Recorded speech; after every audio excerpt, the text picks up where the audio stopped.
आप देख रहे हैं स्टडी ऑफ वर्ब अर्थात क्रिया का अध्ययन।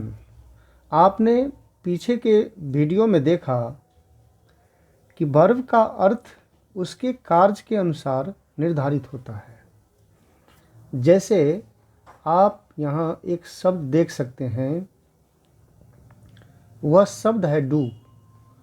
तो डू का अक्सर अर्थ हम लोग करना समझते हैं, लेकिन क्या सभी जगह डू का अर्थ करना ही होगा? तो इस पर विचार करना है। यहाँ दो वाक्य दिए गए हैं, आई डू माई वर्क और दूसरा वाक्य है I do not go to school. इन दोनों ही वाक्यों में डू शब्द आया है और यहाँ डू फुल वर्ब के रूप में है और यहाँ डू हेल्पिंग वर्ब के रूप में कार्य कर रहा है। तो अर्थ लगाने पर आई डू माई वर्क, मैं अपना कार्य करता हूँ। यहाँ डू का अर्थ करना से तात्पर्य है, करना हुआ, और यह डू यहाँ अर्थ दे रहा है, ये अर्थपूर्ण सेंस में है। परंतु नीचे आप देख सकते हैं I do not go to school, अर्थात मैं विद्यालय नहीं जाता हूँ। मैं डू कोई अर्थ नहीं दे पाता है।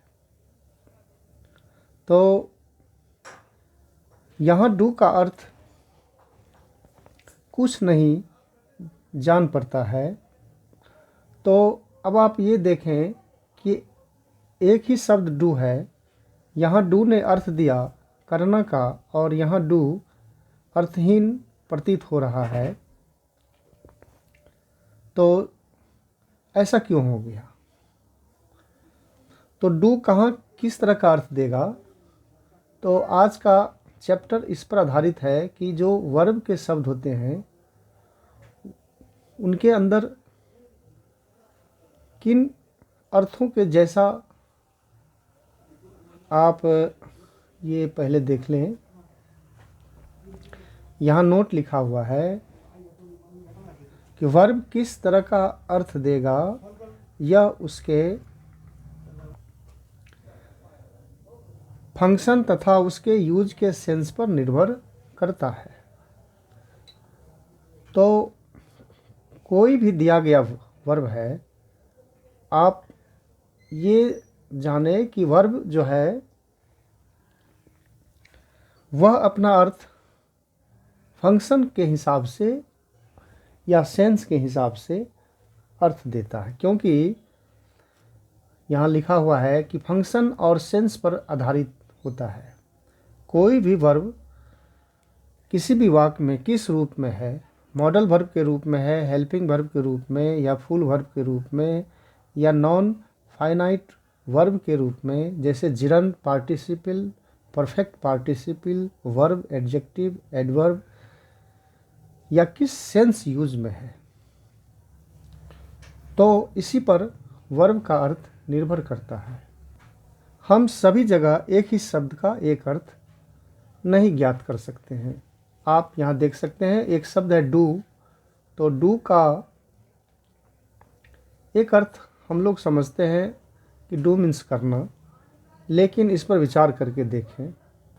यह पहला सेंटेंस है, I do not go to school, यहाँ भी डू आया है। आई डू माई वर्क, यहाँ भी डू आया है। आई डू गो, और आप फिर नीचे देख सकते हैं do open the window, I do nothing but play, I do not do my work. तो इन सभी वाक्यों में डू शब्द आया है। तो इसमें यह पता लगाना है कि क्या सभी जगह डू का अर्थ एक ही जैसा है या अलग अलग है।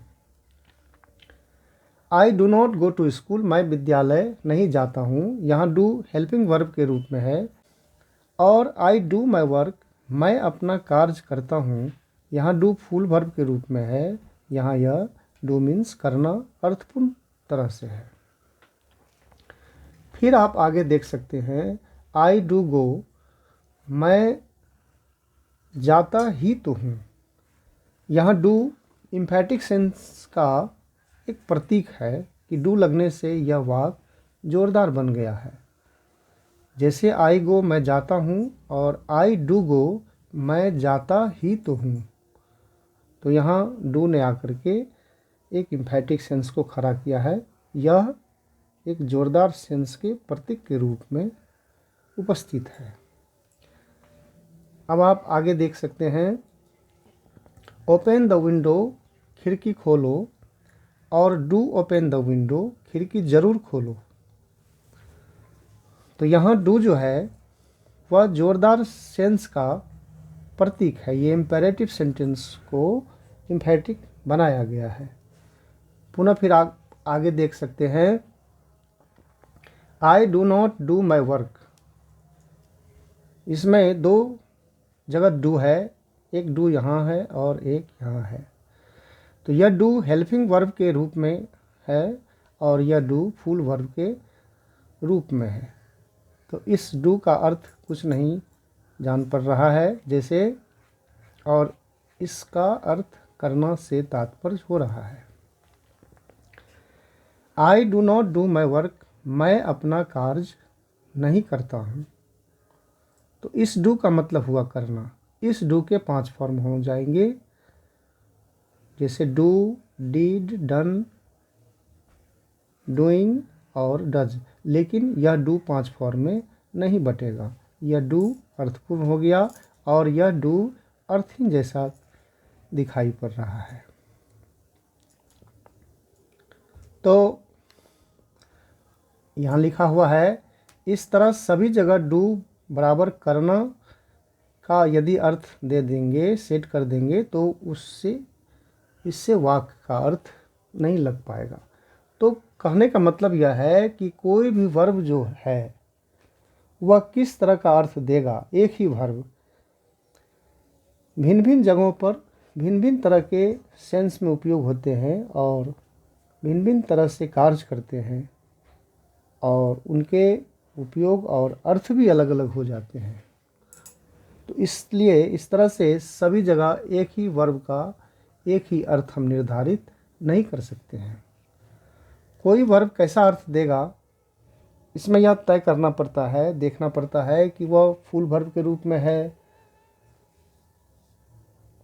हेल्पिंग वर्ब के रूप में है, या किस सेंस में यूज किया गया है, या नॉन फाइनाइट वर्ब की तरह है, एडजेक्टिव के रूप में है, एडवर्ब के रूप में है, पार्टिसिपल के रूप में है, और सभी कई बातें हैं। तो इन सभी बातों का निर्णय करना पड़ता है।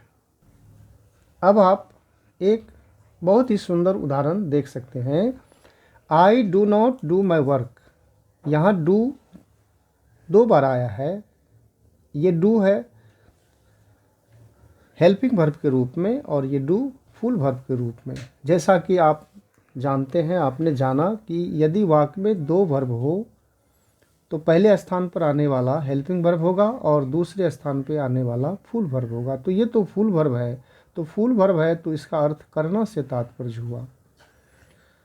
और यह डू जो है 5 फॉर्म में बढ़ जाएगा, V1, 2, 3, 4 और 5। लेकिन यह डू हेल्पिंग वर्ब के जैसा कार्य किया है तो यहाँ यह 5 फॉर्म में नहीं बटेगा और न ही इसका अर्थ करना से तात्पर्य होगा। आप ध्यान से देखेंगे तो ऐसा दिखाई पड़ रहा है, यह डू अर्थिंग जैसा है। I do not do my work, मैं अपना कार्य नहीं करता हूँ, और ये हो गया अर्थिंग। फिर भी डू आया है। अब डू क्यों आया है, किस कार्य के उद्देश्य से आया है, तो इन सभी बातों की चर्चा आगे करेंगे कि क्या कारण है कि यह डू अर्थपूर्ण है और यह अर्थिन है और क्यों आया है। तो इन सब बातों की जानकारी आगे टेंस में दी जाएगी। पहले आप नीचे देखें तो यहाँ लिखा हुआ है भी आई। आपने देखा एक ही वर्ब कई रूप कई फंक्शन में रहते हैं, वह कौन सा अर्थ देगा यह उसके कार्य पर या उसके यूज के सेंस पर निर्भर करता है। आप यहाँ एक शब्द देख सकते हैं, वॉकिंग। अब वॉकिंग में आईएनजी लगा हुआ है, तो आईएनजी लगा हुआ देखकर हम लोग इसका अर्थ प्रायः रहा रही से निकालते हैं। जैसे वॉकिंग मीन्स टहल रहा, वो ठीक है, लेकिन अब देखेंगे कि क्या वॉकिंग का सभी जगह एक ही जैसा अर्थ है। आप इसमें देखिए, Ram is walking in the garden, इस वाक में वॉकिंग आया है। वॉकिंग इज एन एक्सरसाइज, यहाँ भी वॉकिंग है। I saw Ram walking in the garden, I am tired of walking, this is my walking place. तो इन सभी वाक्यों में वॉकिंग शब्द आया है, तो क्या सभी जगह वॉकिंग का एक ही अर्थ होगा या उसके भिन्न भिन्न अर्थ हो जाएंगे? और यदि भिन्न अर्थ हो जाएंगे तो फिर क्यों हो जाएंगे? तो व्याकरण में, स्टडी ऑफ वर्ब में इन्हीं सब बातों को जानना पड़ता है, गहराई से समझना पड़ता है, क्योंकि एक ही शब्द कई तरह से बने रहते हैं। जैसे Ram is walking in the garden, अब इसका अर्थ हुआ राम बगीचे में टहल रहा है, तो यहाँ वॉकिंग मीन्स व्हाट, टहल रहा। ये टहलना, टहल और ये रहा।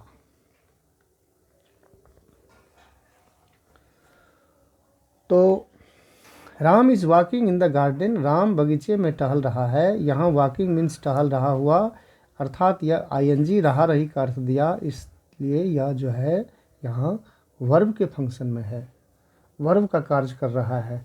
अब दूसरा उदाहरण देखिए, वॉकिंग इज एन एक्सरसाइज, यहाँ अर्थ हुआ टहलना एक व्यायाम है। तो यहाँ वॉकिंग मीन्स हुआ टहलना, ये ना के फॉर्म में है, जिरंड है, संज्ञा नार्थक क्रिया के रूप में। यहाँ वॉकिंग का अर्थ टहलना हो गया। पुनः फिर आगे देखिए, आई सॉ राम, मैंने राम को देखा, वॉकिंग इन द गार्डन, बगीचे में टहलते हुए, घूमते हुए। यहाँ वॉकिंग मीन्स टहलते हुए। पुनः फिर देखिए, I am tired of walking, I am tired, मैं थक चुका हूँ, ऑफ वॉकिंग, टहलते टहलते। यहाँ वॉकिंग मीन्स टहलते टहलते। पुनः फिर नया उदाहरण देखिए, this is my walking place, यह मेरे घूमने का जगह है। यहाँ वॉकिंग मीन्स आ रहा है घूमने का, और यह घूमने का जगह की विशेषता को बतला रहा है, इसलिए यहाँ वॉकिंग एक एडजेक्टिव का कार्य कर रहा है। तो कहने का मतलब है कि आपने ऊपर देखा कि यह जो वॉकिंग शब्द है, और वॉकिंग के बारे में हम लोग जहाँ भी देखते हैं आईएनजी तो रहा रही समझ बैठते हैं, क्योंकि टेंस बनाते समय, जैसे कि Ram is going home, Ram घर जा रहा है, तो यहाँ गोइंग बराबर जा रहा, तो इससे एक समझ बनी रह जाती है कि जहाँ भी आईएनजी है तो रहा रही से वो तात्पर्य है, जैसे गोइंग मीन्स जा रहा। लेकिन ऐसा तो ठीक है, परंतु हर एक जगह ऐसा नहीं हो पाता है। तो आईएनजी के कई बदलते हुए अर्थ हैं, अर्थात वर्ब भिन्न भिन्न अर्थों को बना रहा है। क्यों? क्योंकि कहीं पर यह वर्ब के रूप में है, कहीं पर यह जिरंट के रूप में है, कहीं पर एडवर्ब के रूप में है, कहीं एडजेक्टिव के रूप में है, और कहीं पार्टिसिपल के रूप में है।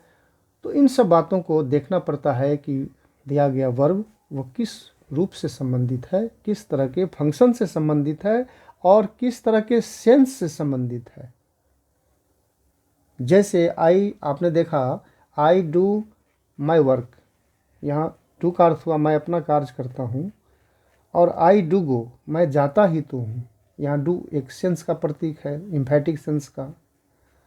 और डू ओपन द विंडो, यहाँ डू एम्फैटिक सेंस का प्रतीक है, खिड़की जरूर खोलो। तो सभी जगह डू मीन्स करना ही दे देंगे, सभी जगह वॉकिंग मीन्स टहल रहा ही दे देंगे, तो फिर हम अंग्रेजी के अर्थ को नहीं पकड़ पाएंगे। तो वर्ब के बदलते हुए जो अर्थ हैं, किन किन शर्तों पर, बातों पर वो निर्भर करता है, तो उन सभी तथ्यों को आप जाने। और ये देखिए एक अंतिम शब्द है लॉस्ट, LOST, लॉस्ट, और यह वर्ब 3 है लॉस का, खोना। तो वर्ब 3 कहीं भी अगर हम देखते हैं तो उसका अर्थ हम लोग चुका चुकी से लगाते हैं। जैसे कि गो, वेंट, गोन, तो इस गोन का अर्थ जा चुका, जा चुकी, जा चुके, टेंस के हिसाब से जो अभ्यास बना रहता है। परंतु वो सब तो ठीक है, लेकिन आप यहाँ लॉस्ट का अर्थ देखिए। लिखा हुआ है I have lost my pen, this is my lost pen, having lost the pen I did not go to school. इन तीनों हुई वाक्यों में लॉस्ट आया है, यहाँ भी लॉस्ट है, यहाँ भी लॉस्ट है, और यहाँ भी लॉस्ट है, और तीनों ये वर्ब 3 का ही रूप है। परंतु यहाँ लॉस्ट मीन्स क्या हुआ, I have lost my pen, मैं अपना कलम खो चुका हूँ। यहाँ पर लॉस्ट मीन्स हुआ खो चुका, यहाँ चुका चुकी के सेंस में है यह, तो यह वर्ब के जैसा कार्य किया है। यहाँ वर्ब 3 वर्ब के जैसा कार्य किया है, और इसका अर्थ लॉस्ट बराबर खो चुका हुआ। चुका चुकी का जब अर्थ देगा तो यह वर्ब के समान कार्य करेगा।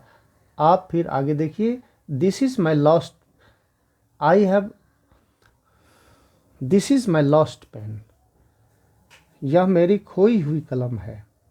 यहाँ लॉस्ट ने आकर कलम की विशेषता को बतलाया है कि यह जो कलम है खोई हुई, इसलिए यह यहाँ एडजेक्टिव के जैसा कार्य कर रहा है। तो यहाँ लॉस्ट जो वर्ब 3 है एडजेक्टिव के जैसा कार्य किया है, और इसका अर्थ भी बदल गया है, खोई हुई। यहाँ वर्ब का कार्य किया था तो खो चुका, यहाँ खोई हुई। और हैविंग लॉस्ट द पेन ये परफेक्ट पार्टिसिपल है, हैविंग लॉस्ट द पेन कलम खोकर, I did not go to school मैं विद्यालय नहीं गया। तो यहाँ हैविंग लॉस्ट मीन्स खोकर, खोकर के, खोने के बाद। तो यहाँ इसका अलग अर्थ है। तो आप देख रहे हैं स्टडी ऑफ वर्ब, क्रिया का अध्ययन। तो यह बड़ा ही महत्वपूर्ण है वर्ब को जानना, क्योंकि जैसा कि मैंने कहा था वर्ब फाइनल तो सेंटेंस फाइनल, और यह भी कहा था कि नो वर्ब नो इंग्लिश। अगर वर्ब पे ठीक से नियंत्रण नहीं हुआ, इसकी जो गहराई है अगर वो समझ में नहीं बन पाता है, तो फिर हम अंग्रेजी को जानने में दिक्कत होगी। तो इन्हीं शब्दों के साथ यह वॉल्यूम समाप्त होता है। अब नेक्स्ट पढ़ाई आगे के वॉल्यूम में दिया जाएगा।